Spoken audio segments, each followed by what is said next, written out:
growing up in the 80s was an interesting time. You know, you get into that age in high school where you debate stupid things before you really start to find girls interesting.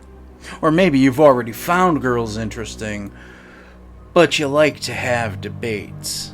You know what I mean?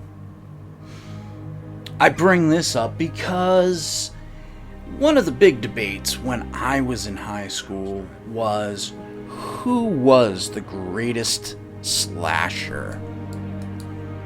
You know what I mean. Slasher films, those horror films of the 80s that just seem to overpopulate the market so much that by the 90s they were stale. And when I mean stale, I mean like open the bag of Ritz crackers and a week later go eat the remaining 6 or 7 crackers in that one tube. Stale. Now, in the 80s, we had guys like Freddy Krueger and Nightmare on Elm Street, and a lot of people loved him. A lot of people wanted to not be him, but would love to see him go up against some of their other favorite guys. In fact, it's interesting because in the 90s we did see that, but you got it. You know, you had Michael Myers even in Halloween and Jason Voorhees in Friday the 13th. But it's that one that I want to talk about, Michael Myers. Michael Myers is interesting because in the convoluted storylines that we see, Freddy and Jason at least had continuous stories, but according to the filmmakers of Halloween, this was not the case. What I mean is, when you watch the films, you see you have 1 and 2, 3 is supposedly separated, then you got 4 and 5, and 6. Then H2O, which is 7, is supposedly a direct sequel to Halloween 2. Then Resurrection follows. Then we go into the Rob Zombie timeline. Then we have the last 3 that just came out. The last trilogy, the Blumhouse trilogy, if you will. And this is what we need to understand. This is what we need to come to be, is that these films are actually all interconnected. Now, I know what you're saying. You're saying, this is nigh impossible. There's no way that the whole Halloween saga can be connected. And well, no. So let me welcome you to a new part of the Reverend Geek YouTube page. This year, leading up to Halloween, I will tackle something many say cannot be done. But I would argue, yes, I would argue it is quite possible. For several years, I have believed that it is possible to link all of the Halloween films except the already aforementioned Rob Zombie films. Did I mention the Rob Zombie films? Maybe I did, maybe I didn't. But that is the whole thing. They are the part that if he had just brought out one film, maybe we could have connected that as a prequel / remake, a la like Evil Dead and Evil Dead 2. But here we come to see that I believe we can connect all the films from Halloween 1 up to Resurrection, and then the last trilogy, the Blumhouse trilogy as people call it, all as one film. And yes, I'm going to say that. So, is it possible to connect the Jamie Lee Curtis, Donald Pleasance films into one reality? Yes. Including Halloween 3. Yes, I know, you're saying, but that shows Halloween 1 in it. Yes, it does. But when we do our video to focus on how that's connected, you'll see. So here's what we're going to do. We're going to discuss this. You see, I believe it's easy. We have to maybe stretch a few things. We maybe have to fill in the blanks. But even when you study the history of the Halloween films that were never made, you will see that they were already thinking about this stuff. They were already doing a lot of this connection. And I will say, at the end of this series, we will see that these will be the only films, these 11 films will be the only ones that fit together in this saga, if you will. Because I believe when Halloween ended, we did see the final end, the final demise of Michael Myers, and we can't look past that. We can't retcon that. We can't connect it through some thin connective tissue as we can with the 11 films. So there are several critical elements that we need to focus on. There are several critical elements in these films that some would say make it hard to connect these 11 films into one continuous story. And among these is the one that we will focus on today, which is Laurie Strode's 3 kids. There's also Marion Chambers, her death in Halloween H2O, and yet her subsequent appearance in Halloween Kills. And then, yeah, there is Halloween 3, but I think it's kind of that thing of trying to figure out how that really explains Halloween 4, 5, and 6, or the Thorn trilogy. So let's begin by looking at the one of the most complex pieces to fit into this puzzle. The 3 children of Laurie Strode. Now, we must remember that Halloween 2, the original one, from 1980, but continues the story of the 1978 original masterpiece, is in that same year, that 1978. Even though it's 1980, we're seeing where this is continuing. In fact, we kind of get a nice little Easter egg in the Thorn trilogy when it comes to Jamie Lloyd's birthday. If you look among the papers that exist in the films, you will see that her date of birth is listed as January 31st, 1980. So they are giving a nod to the time period. We still don't know really much about who Mr. Lloyd is, if Lloyd is even a pseudonym or made-up name. But we do get from this the existence of Jamie Lloyd in 1988's Halloween 4, and that she is the daughter of Laurie Strode and an unnamed person, or a Mr. Lloyd as some would call him.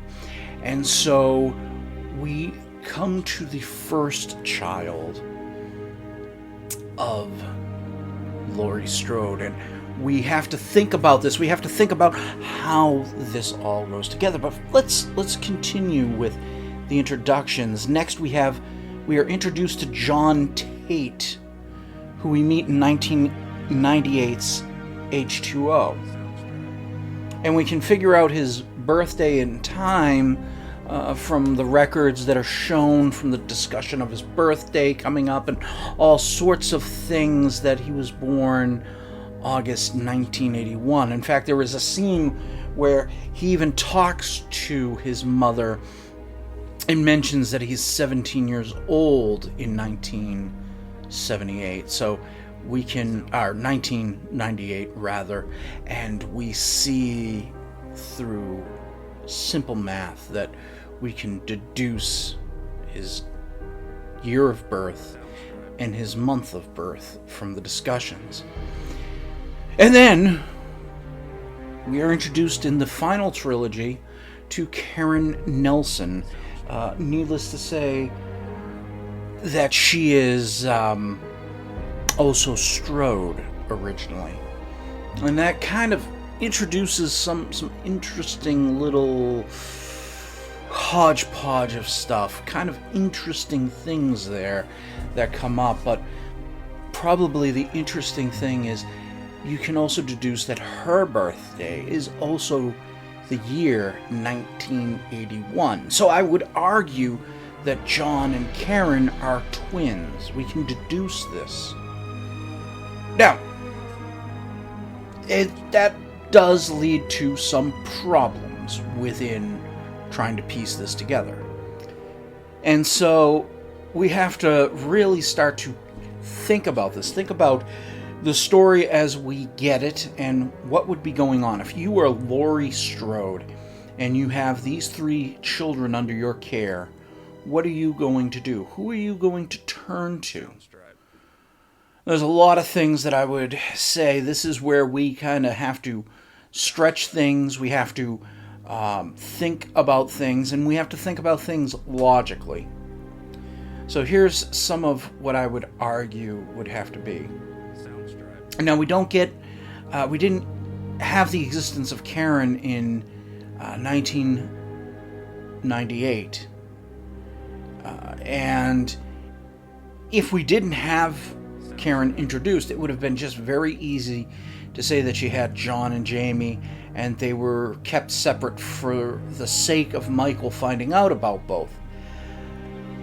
And yes, I'm still keeping that Michael and Laurie are brother and sister. I know a lot of people are very divided in this case. I am in the camp that says they have to be brother and sister. There's too many supernatural elements in here. There's too many things that we really need to begin to think about and deduce. And really, if you keep him as this product of evil, you would wonder why they even kept him alive. Even in the new trilogy, he seemingly does supernatural things. So you begin to wonder about a lot of this stuff going on. So yes, for the sake of my argument, and I know many of you won't want to hear this, Laurie and Michael are brother and sister. Okay, I know what you're going to say. What about the line in Halloween 2018 that was a made-up story? Well, what if Karen, knowing some of the details, I mean, she talks about being trained by Laurie at an early age. What if she's able to just put it in her mind that Michael is not her uncle? She doesn't want to admit that. She's sitting there, she's hearing a lot of things. What we get with Karen in the new trilogy is that this is a woman who, as a child, was torn away from her mother because of her mother's drinking, which, mind you, John even admits to in H2O that she is a functioning alcoholic. So we have to begin to think about this in hindsight in a lot of ways. Now, there is the question, how does Laurie go between California and Illinois, between John and Karen.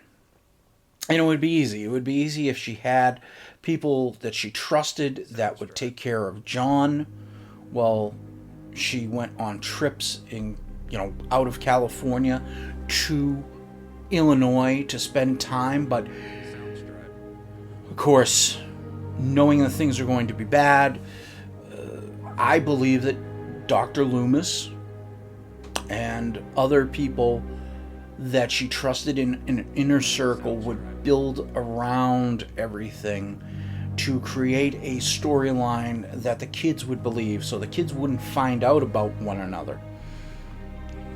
And in doing this, we see where this keeps them safe. When we look at this whole side of things, that throwaway line of, he's not my uncle, that's something people made up to be. When we get to Laurie, even Laurie maybe disowns him herself as her brother due to the events of Resurrection when he finally thought he killed her. And we'll get to that. I'm going to focus on a Laurie video in the future. But between that and the fact that he did kill Jamie, and I'm sure Laurie found out about that, becomes something we find out in the future. So now let's just focus on the three kids. There's three kids. Okay, the Curse of Thorn and that cult. Well, why would Laurie be the only one keeping the three kids separate? Well, I believe the father or fathers and Dr. Loomis, as I've already said, would have been working together with Laurie to keep the three safe, perhaps as a fail-safe for a final battle. I hate to go into the whole idea here that many people are not going to like, but let's go to the Tommy Doyle of Halloween 6, and you see how he's kind of this conspiracy theorist and looking at what is, what was, and what could be. And perhaps there's some truth to that. Remember, everything has a kernel of truth. Every rumor, every history, every certain thing, legend, has a kernel of truth. So we look at this, we see this, and now we could see where the fathers and Dr. Loomis working together to keep them safe. Dr. Loomis is focused on keeping Jamie safe. Laurie is focused on keeping John safe. And because we are told that Karen was the product of a one-night stand, perhaps maybe there is something there where the father was killed, and so Karen is ended up being taken in by someone close to Laurie and Dr. Loomis. Laurie could have come to a point where she realized going back and forth was too much, and so she arranged with friends in the area to have it look like Karen was being taken in by social services and thus taken in with another family. Think about it. It's possible. But with all of that, it comes into this whole thing. How would they not know of each other? Now, I believe somewhere in H2O there's kind of a wink and nod type sly thing that John says about an unnamed sister. We do see where he does complain about his mother being a functional alcoholic, and that is even something Karen, like we've already said, says. So we can see that John and Karen have seen the same Laurie, and they know that Laurie is self-medicating herself with alcohol, and we can see where there's all this stuff going on. Maybe perhaps the fact that Laurie's trained Karen to be this gun-toting girl from the age of 8 to 12, she feels guilty of it amidst everything and thinks that maybe it's best to put her in with someone else and go back to California and raise John away from everything. And figuring that at the age of 12, we can also deduce that at this time, that's about the time that Jamie has been kidnapped by Michael and Michael's disappeared. So there are certain things there that piece together. Maybe she feels that Karen would be better off away from her and that she can go off and have a life of her own with her son, raising him in California. But again, the alcohol is affecting her way of thinking, so just bear with me on that. We know that Jamie knows of her parents, and so she knows who Laurie is, and at least who she thought was her father. We do not have good enough evidence that this person really was her father, was the father of the twins. But we can see that for all purposes, when John is talking, John says that Laurie chased his dad away. So maybe, perhaps, when we look at all of this, then we can start seeing that there are pieces of this puzzle that are fitting together where she is by and far doing well to be away from everybody. So we look at this. She's now got Jamie placed under the care of Loomis. I believe Loomis was well aware of Jamie. And even though what we see in the film would suggest that he's just discovering Jamie, he knew of Jamie. And I believe that he is the one who places Jamie in the care of the Crothers family and becomes sort of a Obi-Wan Kenobi to her from afar. John, again, as I said, there's that sly wink and a nudge. How do they not know of one another? Well, if we think of the ages, Jamie would have been about 5, 6 years old when that happens. And so then that would place John and Karen at about 4 years old at the least. And at 4 years old, think about this yourself. 4 years old, what do you remember as a 4-year-old? You know, very, very few things, very few details.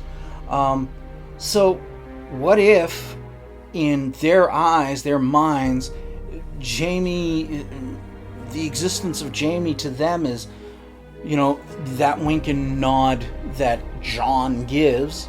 And what if, when we talk to Jamie, what if Jamie was told, these are your Aunt Judith's children?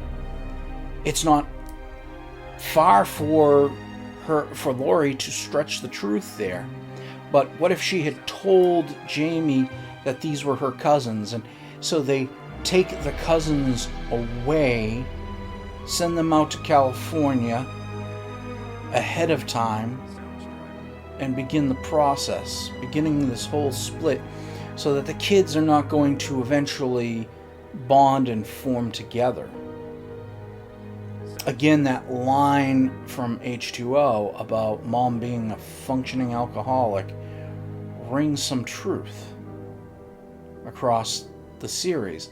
The wink and nod of a sister touches upon this thin strand sewing together. In fact, Laurie admits she threw away her life in Haddonfield to Adam Arkin's will in H2O. So here's the other thing. It's possible that at age 4, for the twins, Laurie and her husband or significant other split, each taking a child and deciding how they're going to do this. Now, again, we don't know, because Karen believes she is the child of a one-night stand.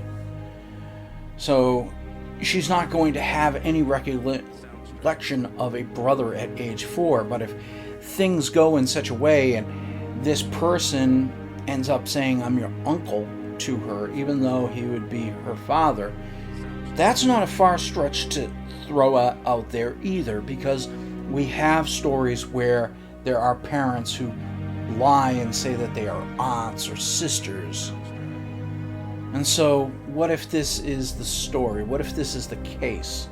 And then Laurie is traveling back and forth, and then all of a sudden, it gets too much for her, and she has to put in the final endgame. What if traveling back and forth between the twins is so much to her, especially knowing that now her oldest has been kidnapped and possibly murdered by her brother? She's got to put things into a new perspective. Realize she is super on edge on Halloween in H2O. And even though she believes him to be dead, she's sitting there. She knows something. She knows stuff. So, as we see in this, it is very possible that the three could have existed together for a brief time, albeit not the usual way. And that they were split up by Laurie and Dr. Loomis and others to help protect them from Michael and the Cult of Thorn. Again, this material is thin that we are weaving, but you can see where it is possible. It is possible because if taken away, if separated at such an age that they are not in their hindsight, if they're just a couple of small memories and not really piecing together who they were, you get that sort of stuff. Now, and for twins, that is something that's really, really amazing to try to figure out. But as we'll see, as we go further on in this, we're going to discuss other things. We're going to discuss what happened to Jamie's son, what happened to Marion Chambers, how is she supposedly killed in one film but shows up in another. Well, we'll get to that. So if you like this, like and subscribe, and we'll get back to you.